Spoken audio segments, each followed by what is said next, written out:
Hi guys, District Behaviorist here to give you guys some quick tips for remote learning in the home. I know that, remote learning hasn't been the easiest. It's been, it's definitely had its challenges, especially with the unknown of not knowing what's going on, how long this is going to last. But now that we're full blown into it, I think it's good to go over some quick tips, especially in targeting some of those behaviors that we see and some of the concerns that one may have with the virtual learning. So let's get right into it. Okay.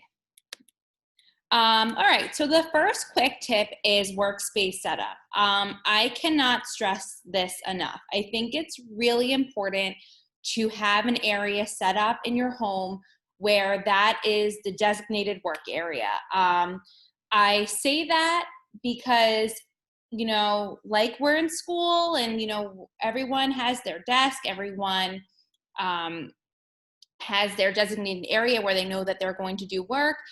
Same for, when you go to work or, you do something in your house, you have a designated space of where you get that done.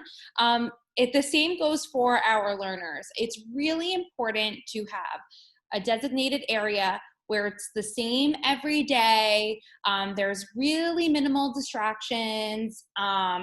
And that the student can pair and say, okay, this is my workspace, this is where I'm going to do my work, this is where I'm going to sit and watch my teacher, or this is where I'm going to do my homework. It's really, really important, and it's also going to help that transition of going back to school.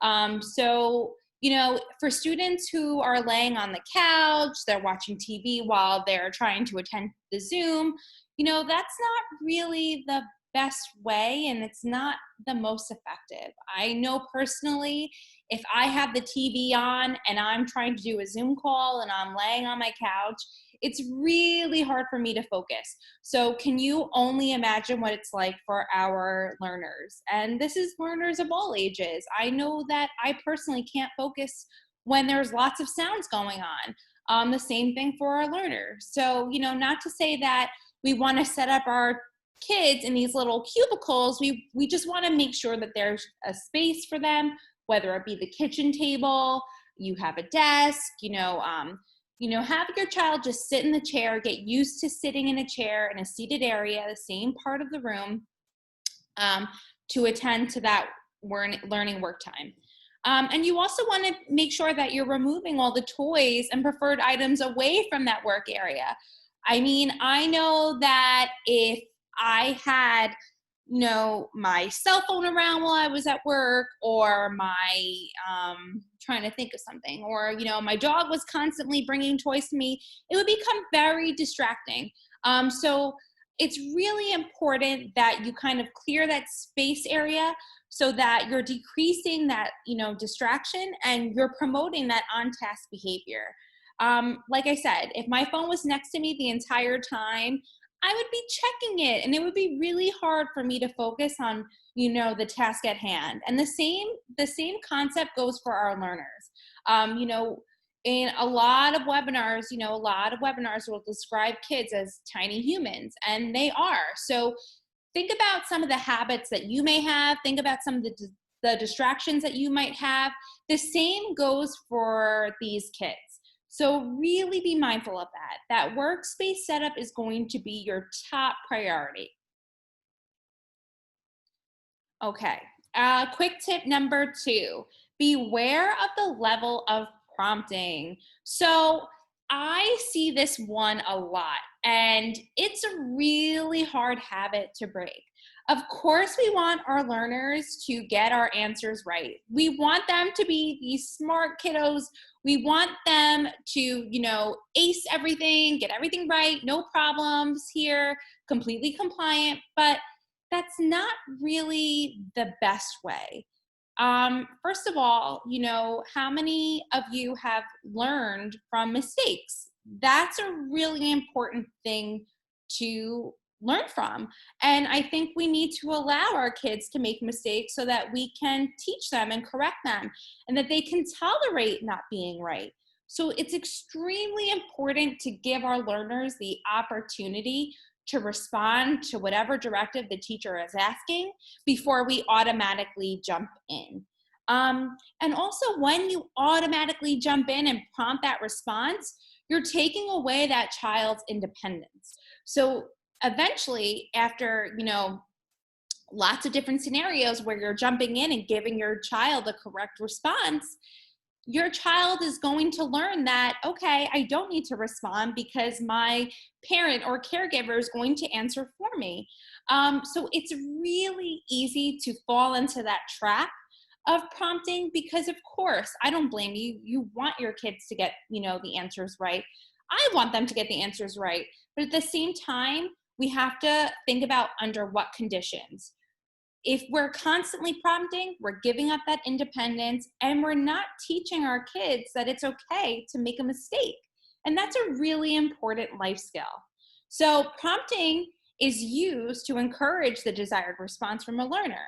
It's okay to use, but we want to make sure that we are using it under the right conditions and settings. And we don't want our learners to become prompt dependent because, again, that's taking away that independence. So let's practice. And this is what I want you to try. This is what I want you to be mindful of when, you're helping your learner, answer some questions that the educator might have. So first, the directive is placed by the educator on that live Zoom. I want you to wait 5 to 10 seconds before you jump in and respond for your child or prompt that response. Allow your child to think. Allow that processing time.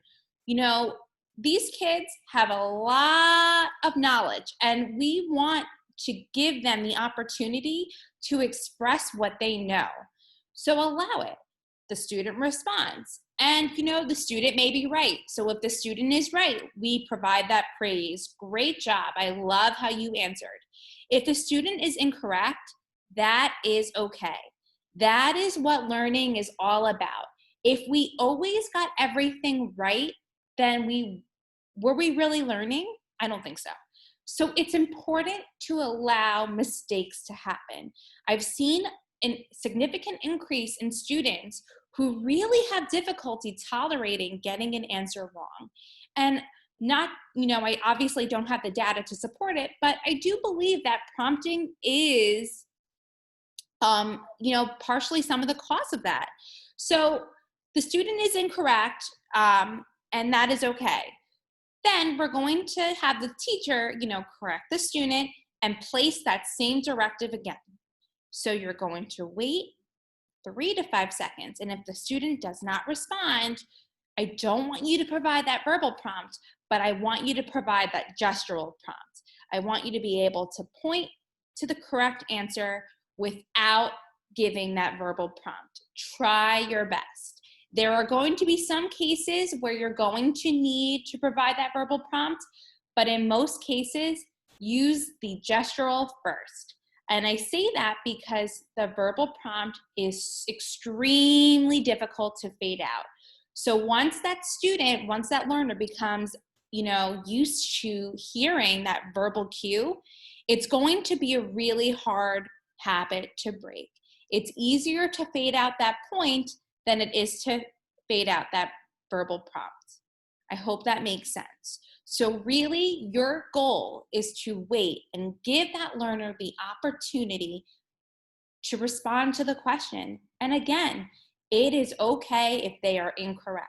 That is what learning is about. And the same thing goes for when we have our elopers who just are ready to leave the area. Try not to use that verbal prompt. Provide that pointing cue to redirect them back to their seat. So that flowed very beautifully into the next quick tip, running away from the computer. How can we stop this behavior? So I've seen this. I understand it. Live learning, Zoom, sitting on a computer to interact with your teacher, with your class, it's a new concept. I completely get that we're going to see new behaviors. Even if your student or your child wasn't an eloper in the classroom, They may become an eloper now because this is a completely new domain of learning, and that is okay. We just have to teach the right way to respond, how to request, and things of that sort. So we need to think about why our kids are running away from the computer. Is it because Johnny is trying to get a snack, a toy, or is he avoiding the work because it's too hard, or is it boring, or all of the above? Once we figure this out, we can piece together some strategies. And now I want to reiterate that, with every child and every scenario is completely different. So these are very generic strategies. If you feel that these strategies do not meet the needs of what is going on in the home environment, please feel free to reach out to your teacher, to your case manager, to your behaviorist, because we can help you and we can fine tune some of these strategies to best meet the needs of that individual learner. So, again, generic ideas on how to handle some behaviors. I've seen it all: running away because the work is too hard, running away because the work isn't engaging, and running away simply because the child wants to do something else, which I get. It's completely understandable. They're in their home environment. They're not used to having school in their home environment. It's a different concept to them. So we need to teach them. So running away because the work is too hard is truly a quick fix. We can have our teacher incorporate 2 to 5 easy work tasks before introducing that more challenging task. We also want to make sure that we're providing that means of communication for our learner so that they understand that, okay, if I can express myself, then, maybe I can get the help that I need.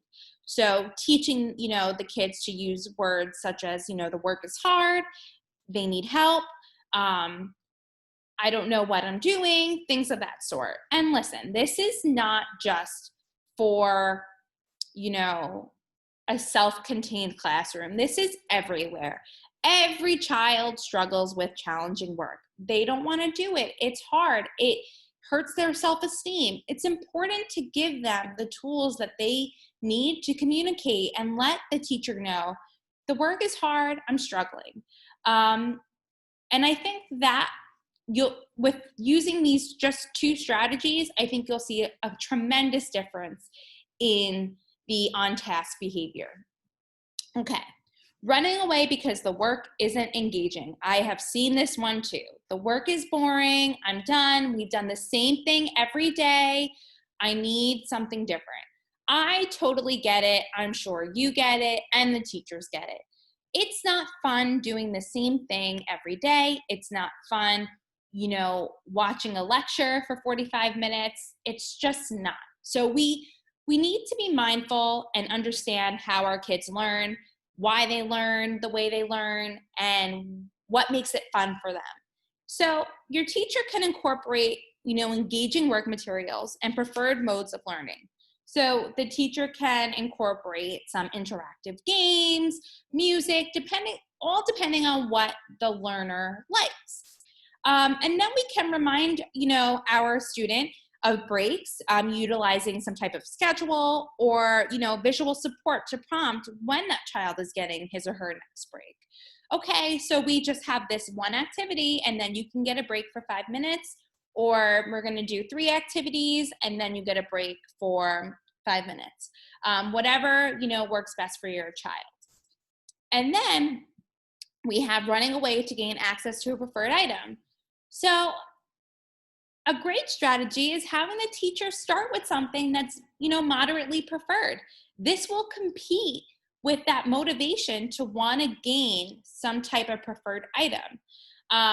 Most likely the child will stay and will sit and will be like, this is really cool. And then most of the time they do forget about that preferred item, which is awesome. And then, the teacher can slowly start to incorporate some work demands and build that momentum. And then same like running away because the work isn't engaging, we're going to provide some type of schedule of work, reinforcement schedule, so that the child knows that he or she can gain access to a break when he or she completes the set, list of demands. Now, This may feel very ABA to you, but honestly, it's good teaching. Kids in their classrooms, they get breaks. Kids in all classrooms get breaks. Um, and it's really important that we provide those breaks for these students, especially during distance learning, because it becomes, it's challenging. It's new. It's a new way to learn. And, there's not a lot of manipulatives. It's very, click here, click there. So it's really important that we give these kiddos a break, during remote learning. Some other ideas that I have are, spacing out your live learning sessions, making sure that, the child has enough time in between one session to the next to decompress, rest their eyes, get some movement before going on to the next activity. Yeah. So quick tips again, remember, setting up that workspace, making sure that there's limited distractions. It doesn't have to be a cubicle, setting up something on your kitchen table, just so you have a place for this child to work where there's limited distractions, the TV is off, there aren't any toys around. So we want to just promote a similar type of workspace as to one that your child is typically used to in the school setting. And then again, talking about that prompt level, remember, it's okay for your kids to get things wrong. That's what we're here for. We learn best from our mistakes. So it is okay to give them that opportunity to make that mistake. And remember, less verbal prompting, more gestural. Provide that point. Because when it's time to fade out that prompt, it's going to be entirely easier to fade out that point than it is that verbal cue. And lastly, working on different strategies to decrease that elopement. Really working with your teacher. Your teacher and you know your child best. You know what your child likes. You know what's going to be difficult. And with collaborating and working together, you guys can figure out a happy medium. Again, any questions or concerns, please reach out to your educator, case manager, behaviorist for helping in troubleshooting some of these behaviors. We are here to help you. We are here to support you during this time. And again, if you need something more specific or more tailored to your specific child, reach out. We're here to help. All right. I hope you guys learned something new today. We'll talk soon.